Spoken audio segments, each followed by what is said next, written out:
What's up, y'all? It's your girl Voodoo back with another video, and we here to talk about Love and Marriage Huntsville, season 5. I want to say it's episode 3, and this one is called Hasta Letitia, baby. It was all Letitia. It was all Letitia, Letitia, Letitia, and guess what? I love it. I'm here for it. It's about time my girl got her shine. She got on my nerves the first 2 to 3 seasons, but I feel like Letitia is coming into her own. Is y'all ready to talk about this episode? Because I know I am. Cue the music. Oh yes, bitches and hoes. I'm back. I drop a player like it's nothing, it ain't working out. Now no debate or for discussion, bitch, I'm walking out. My time is money, I ain't loving, let you toast it out. Flip my weave and walk it out, look how I just bossed it out.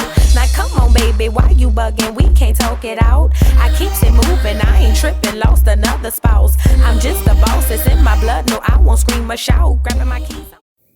What's up, y'all? I'm back with a quick video, and we doing Love and Marriage Huntsville. Like I said, season 5, episode 3, Hasta Letitia, baby.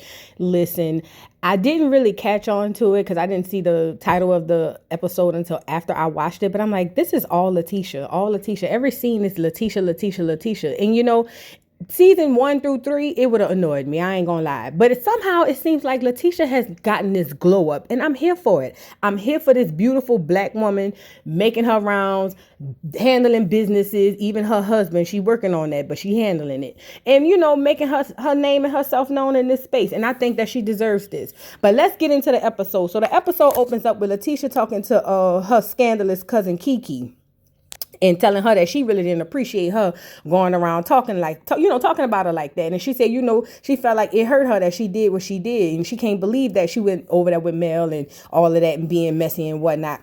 So now you think this would be the time for my girl Kiki to take some sort of accountability for the things that she did, because at the end of the day, she was wrong. But nope, not Kiki. Kiki feels like Letitia took her best friend away from her. And who is her best friend? Letitia. Like Letitia said, how the hell I'm going to take me away from you? Kiki, now they say you're sober, girl. I'm gonna need you to get it together and speak as if you are, because you sound real crazy at this moment, girl. Like she said, it's about you and about what you did and not taking accountability and responsibility for going over there dragging me, girl. That's not what we doing, you know. And I feel like Kiki has been used to not having to take accountability for the things that she's done, which is why she could sit here with a straight face and look Tisha in her eye and make it seem like Tisha was the problem.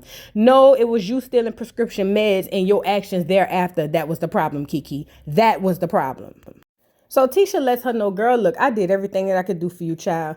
I had you around the house. You were stealing my papers and all of that. You claim you want to see me and the baby. You get over here talking about F me and the baby, girl. I had to get you up out of there. We tried to take you on vacations. We tried to do all these things, and you didn't want none of it. You were violent. You were acting a fool. And what I got gathered from what Tisha was trying to say without saying it is normally I'd have kicked your ass. But I let you live because I saw that you were sick. You feel me? Because I don't care what none of y'all say. I believe Tisha used to beat Kiki up. I believe it because she's too calm. You know what I mean? But I'm with Tisha on this. I've done everything that all I can do. I got to protect me at the end of the day. And that's what's most important. So they went on and took her off the rehab. And they said she was acting a fool down to the rehab. That's because she didn't want no help. You feel me? So, yeah, like I said, I didn't really appreciate Kiki in this scene. Kiki tried to make it seem as if, you know, it was everybody against her, when no, Kiki, it was you against yourself. That's just the bottom line. So now Kiki goes on and apologizes and says she's ready to move forward because she loves her cousin and misses her cousin. And she promises her she'll never talk about her marriage to anyone or anything like that, because it really hurted her to see the way that she was crying. You know, and you know, Tisha had the ugly cry. You know, you really had to hurt that girl to have her on the own TV streets looking like this. You really hurt that girl, Kiki. Kiki, you really hurt your cousin. And, you know, for her to get on TV crying like this, she really had to be messed up behind it. But, you know, Tisha on her grown woman-ish, as she should, but on her grown woman-ish was like, you know what, girl, I forgive you for having me looking like this down there at the own TV streets. And so now she's ready to move forward and invites her out to this girls' night. Now, she didn't say what the girls' night was at this point, I'm sorry. But she's ready to invite her down to the girls' night, you know, and try to take the first step. She says she's going to try again. She said they're on this merry-go-round that they've always been on since they were kids. But, you know, she wanted her to come out and enjoy herself at the girls' night. Now, you know this is about to be a mess, right? But, I mean, I guess to each his own. So they ends up hugging it out and they ready to move forward. I don't know if this is really going to work out, but we'll see how it goes. Let's move to the next scene. So now in the next scene, we get to meet Marcel and Maurice's dad, Mr. Mark. Daddy Scott, Daddy Mark is what I'm gonna call him. He stops by Black. He's never seen the business, I guess, since it's been done and renovated and everything. So he's looking around the business. He's showing them everything that's going on. And he's like, hey, Pop, I just want you to see everything that I worked for. So they sit down, have a cigar, and I guess Daddy Mark was over there to talk to Marcel because he's been working too hard. But Daddy sits down and he says, you know what? The first thing, this is what I appreciate about Mr. Mark. The first thing he said was, I'm proud of you. Here in Black America, with the Black people in America, it's very seldom that people even have good relationships with their fathers. And then for a father, especially a father to a son, to tell his son, hey, son, I'm proud of you. I think that was huge. I think that was the greatest way to start off any conversation, even the tough one that they're about to have. And I think it was very needed for Marcel. He won't show it, but I'm pretty sure he knows that it's needed. So after he got that out of the way, he basically tells him, you're working too hard. He's just like, at some point, you got to stop and smell the roses. I know when I was working, when y'all were younger, I would work at General Motors on the holidays because you get double time just to make money. He was like, and at the end of the day, I didn't take a trip till I was 50. He's basically trying to tell Marcel, listen, I get it. You want to provide for your family, do great things for them. But at the end of the day, like, I'm with Daddy Mark. You got to stop and smell the roses. Like he said, he didn't take a cruise till he was 50 and he regrets it. You know, and he just don't want to see his son make the same mistakes. I'm with Daddy Mark on this, but just like any other person when they have a pursuance of money, like the Bible said, and I hate quoting the Bible, but like the Bible says, the love of money is the root to all evil. I don't think Marcel's quite grasping that right quick. Marcel's concern is generational wealth. He's worried about having generational wealth for his children. It's not about really him. It's really about his family. I can understand that. A real man sacrifices everything for his family. But I think what Daddy Mark is trying to tell you is you have to find a balance. Like Daddy Mark said, listen, Marcel, even God took a rest on one day. You got to find a place and a way to balance this stuff out. Because like he said, one day you're going to come home, your children going to be grown, and your wife hair going to be gray. He's speaking from experience, not from what he think, but what he knows. But he wants him to stop and enjoy the roses and everything that he worked for. And Marcel, he hear it, but he ain't really trying to hear it because he's just on this path. Like he said, every time I turn around, it's like, okay, this one goal gonna be it, and then it's more and more and more. It's no different from a drug dealer. Every drug dealer, especially a big time drug dealer, always get caught because the goalposts move every time. You got to find a place and say, this is the goal, check off your goal. There's nothing wrong with working afterwards, but you can't just literally have a goal every time you turn around, because you'll turn around and look up like Daddy Mark said, and your whole family is gone. But like Marcel said, him, but he ain't listening. And that's just what it is, Daddy Mark. But Daddy Mark basically says, you know, at the end of the day, I'm trying to help you not make the mistakes I made. You know, I missed out on a lot. Marcel don't want him to feel bad about that because he did a great job, but it's not about what he feels. It's really about what his experience was as a father. Marcel, I think it's very best that you listen to your father. That's just my opinion. He's telling you from experience. Most people don't have that wisdom to listen to, especially Black men in America. I think you are fortunate enough to have your father to come and talk to you about things like this. And I think you should really, really listen. But anyway, let's move on to the next scene. So now in the next scene, Tisha meets up with Kimmy at the coffee shop and basically to tell her that Marcel done kicked her out of the doggone office. And listen, I know on the preview they said that Tisha owns 85% of the company, but there's no way. No way. There's no way Marcel would kick me out of my own business and moved in another dude named Gino. Now, Kimmy was like, girl, what is going on? Like, how do you figure he kicked you out of the office? Well, she says that Marcel not only kicked her out, but told her that Gino was going to be the new partner. She knew he was going to be partnering on some things, but not all the things. And even let Gino put up his doggone degree when Marcel told her she couldn't put hers up. Now, listen, if that ain't jealousy, let me tell y'all something. I've been married and I'm glad it's over. But my mama and daddy been married for 40 years. And this is what I know. A lot of times men are jealous of their wives. Husbands are jealous of their wives because there's no way she couldn't put her degrees up. Was that like something that was messing with you, Marcel? Why couldn't she put her degree up? Yet Gino gets to pull up looking like he need a lining and he gets to put his degree up. I ain't like that, y'all. I'm sorry. That just really blew me for another little. It just blew me. Apparently, it blew Kimmy's as well because Kimmy was like, girl, so what is you going to do? You might as well come rent a little office down there in my building. But she said, no, Marcel is getting her a little office space at the end of their building and it should be ready by the end of the month. Yet, she's still going to be just floating around offices because Gino made himself comfortable. Girl, please. I don't know. I'm sorry. There's no way my husband would do this to me. And I'm the majority owner of this business. No way. But, I think it's good that she's talking to Kimmy because Kimmy gonna talk her off the ledge when somebody like me is gonna say, girl, let's go fight. You feel what I'm saying? I'm sorry. That's just me. So now Tisha solicited advice from Kimmy on how to speak to Marcel and kind of get her point across without coming across disrespectful.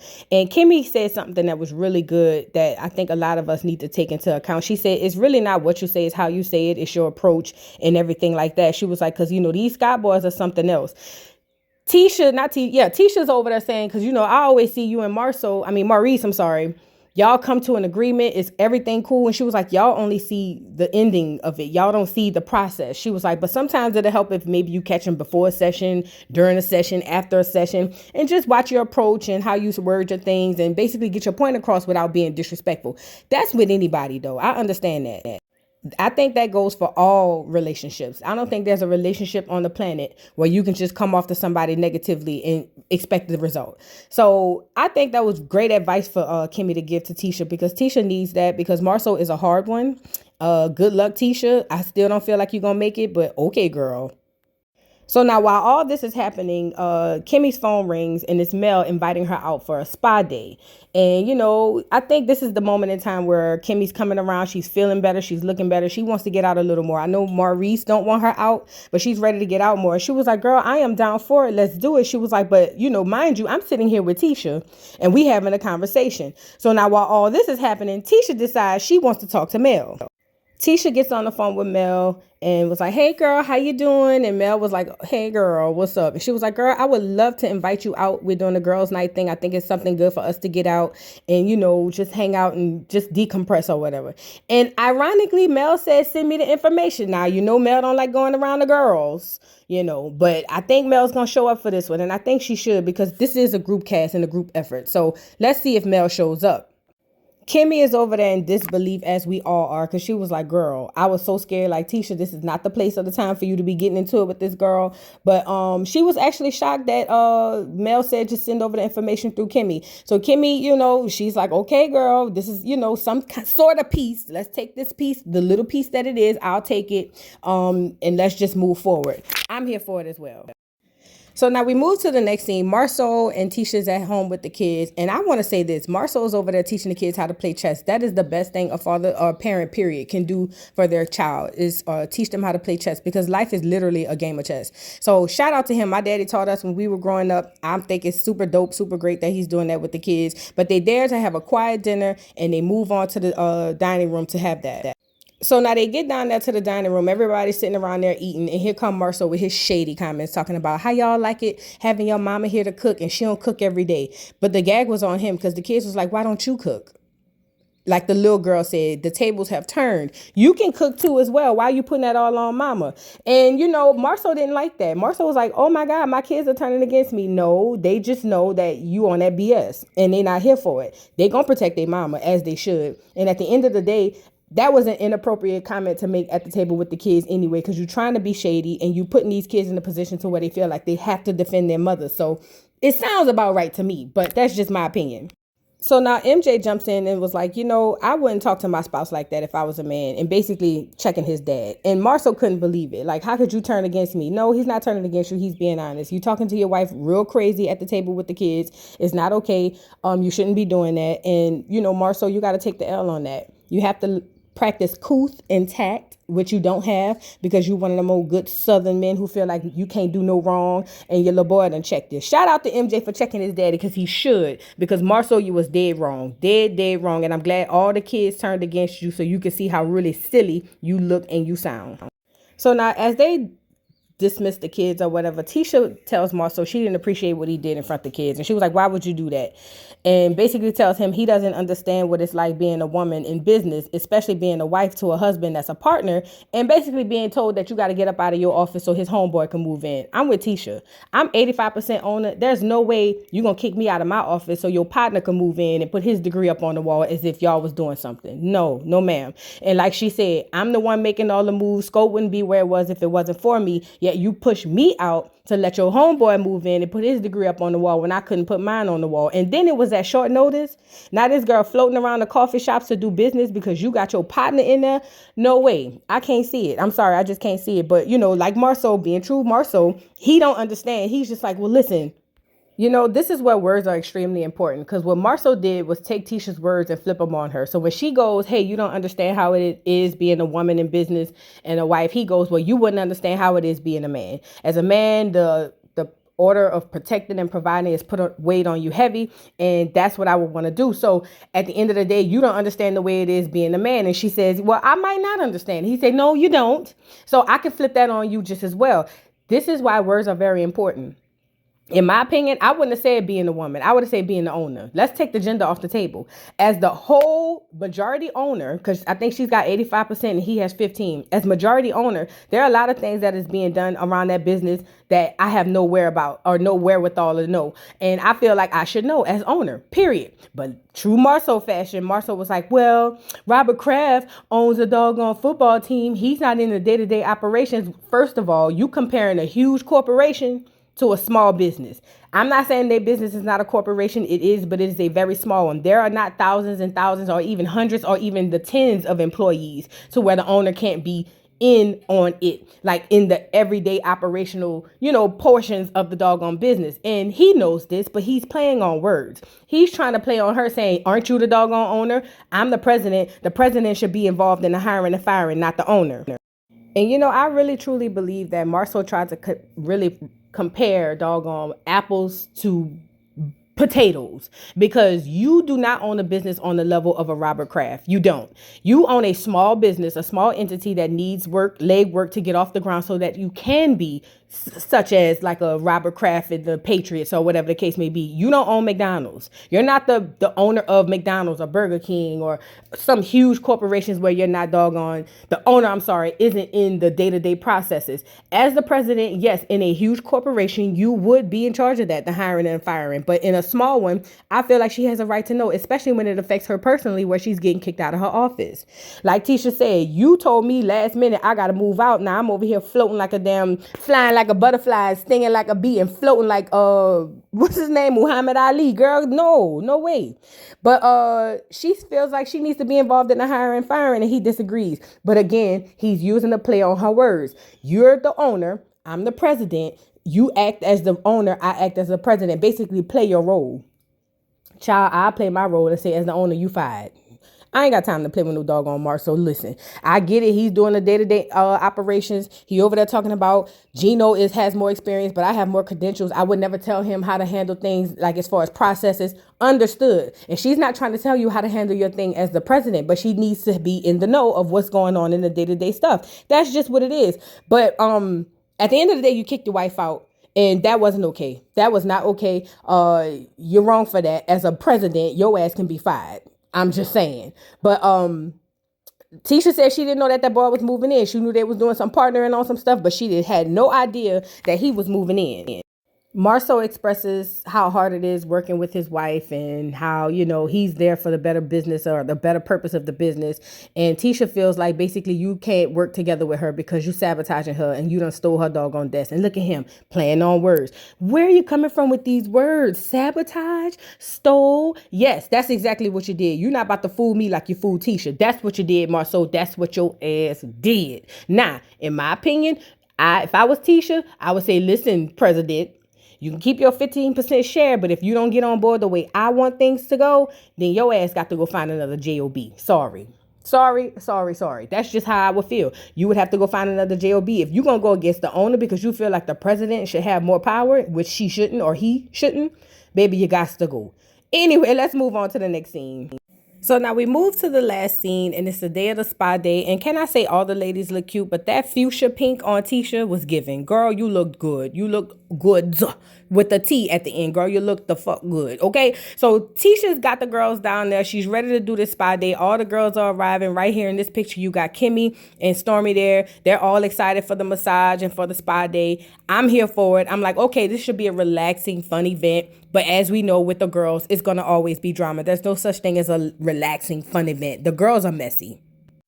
Stormy is nervous about seeing Mel since they had their last conversation and Mel changing her number and everything. And she's just like, I hope everything goes off without a hitch. I actually hope she comes and I hope that everything goes well between us. I think Mel is going to be on the up and up. I think she needs to check and she needs to show up to these doggone events and to these scenes. So no worries, Stormy. She coming and she ain't going to have no beef. I promise you that. So now Tisha hands out custom robes to the girls. Everybody got their name on their robe, and she lets them know we all gonna wear these robes for y'all. We gonna have a relaxing spa day. It's gonna be great. Woot woot woot. And Tisha goes to try on her robe first. She offers the girls another option because she says these robes are kind of snug. If y'all want to have the grandpa robe, you can, but it's one at a time. You have to go back there, change your robes, put on your little tees or whatever the case may be, and come on out and let's have a doggone good time. Tisha, you look good in your robe. It was a little snug. I personally love it, but I mean, to each his own. Some people saying it was too small, such as Kimmy, and I ain't like that. When Tiff arrives, she comes in with the mess, basically saying she don't really care for Kiki because she didn't like how she talked about her own cousin. And personally, she wouldn't surround herself with somebody like that. I'm in agreement with that. I do think the timing is all messed up. You shouldn't have said that at the doggone event, but she's not wrong in what she said. I wouldn't want to be friends with Kiki either, because if you could do that to your cousin, you would definitely do it to me. I stand no chance. I'm with you on that, Tiff, but messy Tiff, you're doing it at the wrong time, and you know that. Now, when Kiki comes in, Stormy was like, girl, you and Tisha literally look just alike. Like, y'all are like twins, like doppelgangers. And in true fashion, Kiki goes, I mean, of course she looks like me. Like, why wouldn't she want to look like me? I mean, duh. Like, it makes all the sense in the world. She's lucky to look like me. And I'm going, Kiki, girl, Tisha is the better version of you. Let's keep it a stack. You are not the cuter of the two. For you to feel like you had that to say, girl, bye, you wish you looked like Tisha. And we find out in this doggone episode that Kiki is not even the oldest. Oh, Tisha is. Tisha's the oldest. But Kiki has that mentality, which Tisha's gonna say got her ass whipped when they was kids. Tisha wasn't feeling her sitting up there acting like, girl, yeah, of course you look like me. Tell him you want us to look like me. Whoop de whoop de whoop. Like Tisha said, that's what got her beat up when we were kids. She said fight, but I feel like she beat her up. She said that's what got her beat up when we was kids, because although I am the oldest, she act like she the oldest, and her mouth is just too slick. So from what I gathered, Tisha done had to check her in the mouth a couple times because she just talks out the side of her neck. I'm with you, Tisha, girl, bye. You're not about to come up in here and one up me. If anything, you wish you looked like me. To be honest, Tisha is the cuter of all the cousins. All the cousins are cute, but Tisha is the cuter of all the cousins. I don't know if it's the money or what, but Tisha is the cutest. Kimmy comes out in her robe and was like, girl, my robe fits fine. It actually fits perfect. What size did you get me? Because how your robe fitting like this and mine fitting like that? Do you think you smaller than me? Kimmy, what is you trying to say? What is you trying to say, Kimmy? Now, I'm not saying that Tisha's smaller than you by no means, but Tisha is more full, meaning her boobs, her butt, her waist, and all that stuff might be a little bit more curvy than you, Kimmy. I'm not taking that from you. You're a fine woman. But why does it matter what size she got you? Your robe fit, don't it? Kimmy, have several seats now. You're making an issue where it shouldn't be. Tisha was like, girl, look, it don't matter your robe fit. And she was just like, I'm just saying we should have got the same size. Women like that, I grew up with girls like that. Why do you compare yourself to me? I'm not saying that's what Kimmy is doing, but that's what it's given. You know what I mean? Why do you give a damn about the size robe she has and why she busting out of hers in the sexiest way and you not busting out of yours? Just say you wanted a smaller size robe and we could keep it pushing. I mean, what are we doing right here, Kimmy? Kimmy, you tried it and you failed. Sorry. So in true messy fashion, Messy Tiff comes out and with the sock on her hand talking about, don't this look like a puppet? Ain't this like the puppet? And I'm with Tisha, girl, you about to get your ass kicked up out of here. We don't even really like you for real. We only have you on the doggone episode because they put you in the doggone credits. But you can't come your big pregnant ass over here trying to be messy, because you can get kicked up out of here. Tiff, right move, wrong time. I'm not saying you wrong in how you feel, but the way you're going about it, just like the way you went about it in the past with Monster and the vaping and all this other stuff, you just have horrible timing, and you pregnant, so nobody can bop you upside your head. But you need to read the room, girl, because this ain't worth it and this ain't working. So read the room next time you come in and try to be messy. I mean, for real, even Kimmy was like, girl, here come Tiffany being messy. And it's like, girl, why? Like, why are you being messy at this point? It's not even that big of a deal. You lucky you even here. That's not what she said, but that's what I'm saying. She was like, but here you go being messy. Then when somebody check you and your husband, now you over there looking crazy. Girl, pipe down, fat. Pipe down, because nobody's here for you. We just not. You just lucky to be here on the couch. Mel arrives and she's getting her robe, and she lets us know that she's coming off having a cold and her voice ain't all that it used to be. It took me to really read through that and be like, oh, that means she ain't trying to be there on the mess. I don't blame you, but don't blame it on Nicole. Just say what it is, girl. Say, I'm not here for the mess. I'm here for the scene so I can get my check and go ahead on down to the house. But anyway, Mel arrives. She gets her robe and she's ready to party with the girls and have a good time. I love it because I know a lot of times Mel act like she don't want to be around the girls, and ain't nothing wrong with that, but I need you to participate, Mel, as you do, but I need you to continue to do that. Okay, so now it's time to split the girls off into groups. Some girls are going to go into the sound room. Some girls are going to go into the massage room and get this VA ray or whatever the hell it is on their face. Tisha, not Tisha. Yeah, well, Kimmy, Tisha, and Kiki goes off into the massage room. And Mel, Stormy, and Tiff goes off into the sound room. So now they get in the sound room. Everybody's having a good time, enjoying the good sounds. I don't know what that feels like, but they're enjoying the good old sounds and relaxing and all of that. Tiff decides to take this opportunity to talk to Mel about her being friends with Kiki, and was like, she personally don't like the fact that Kiki was being messy and she don't want to surround herself with people like that, but that's your friend and whatnot. But I personally wouldn't have had her around. Now Mel is just like, girl, I'm not about to do this with you. She didn't say that, but that's how she's acted. She was like, girl, I'm just here to enjoy the peace, serenity. I don't want nothing to do with none of that. I need you to just relax, hear the sound so we can move on and move forward. But Tiff is pushing. She's pushing and pushing and poking and poking. And in my mind, I'm like, Tiffany, shut up. You have a right message, but nobody wants to hear it at this point. So shut up. Like, nobody cares about how you feel about Kiki. You and Kiki don't even know each other, girl. Bye. Shut up. Like, for real, what are you doing?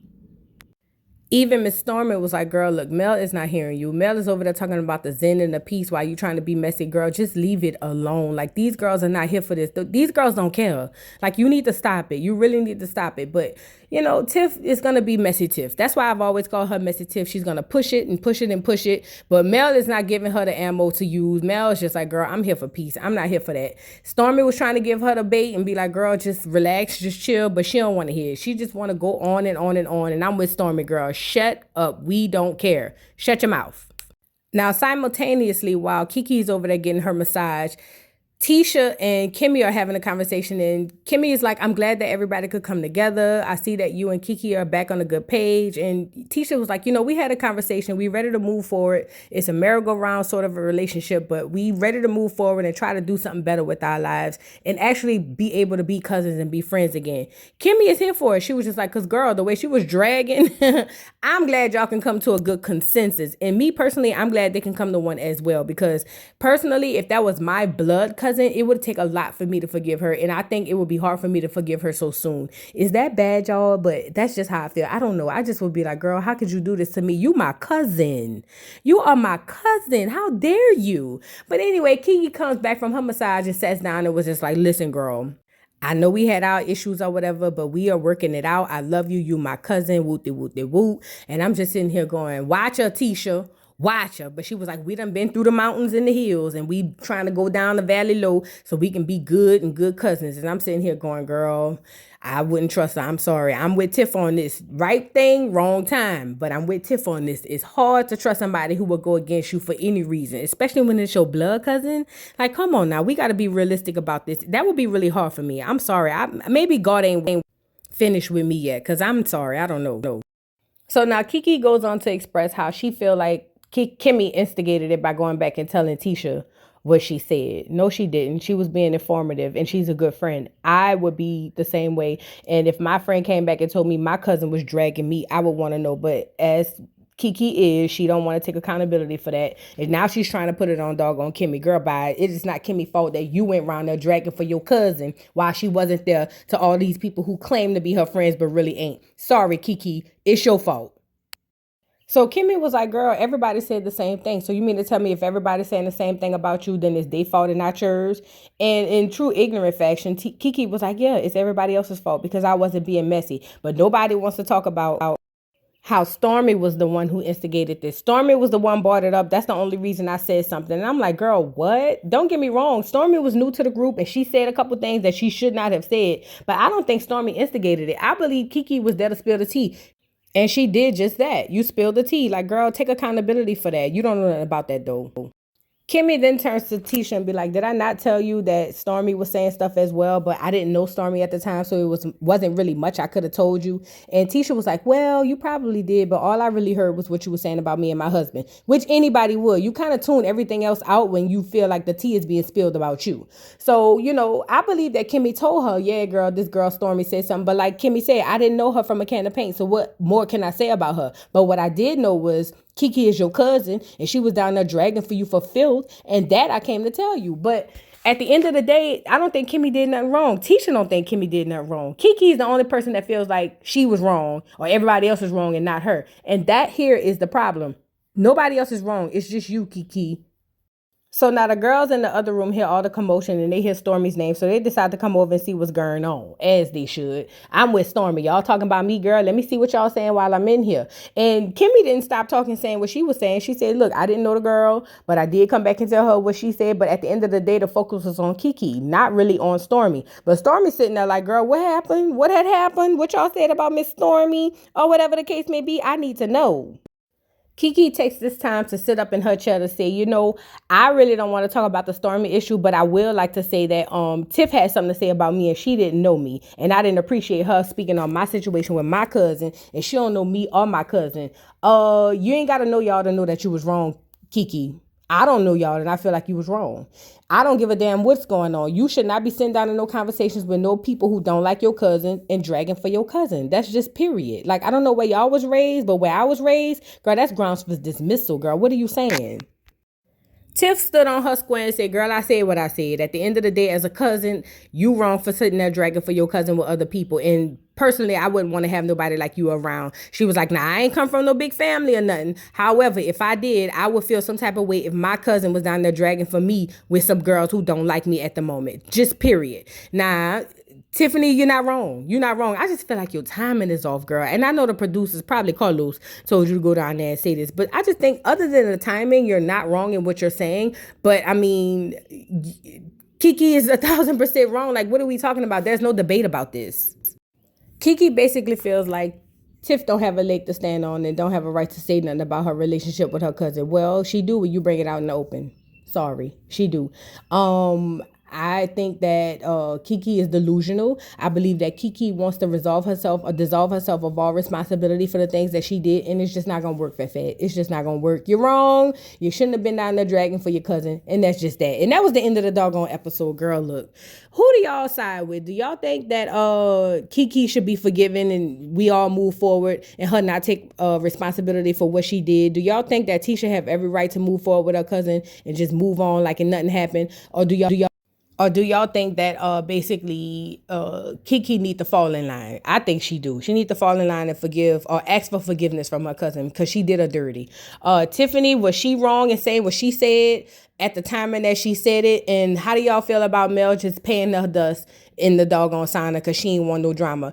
Either way, y'all let me know what y'all feel. If I'm right or wrong, indifferent, let's battle down in the comments. Y'all, please don't forget to like, subscribe, hit the notification bell.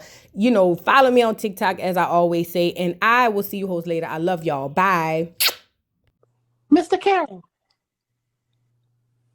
how you give the voodoo doll time to talk? I don't get no fucking time to talk. Who the voodoo doll is? The nigga you just had up here.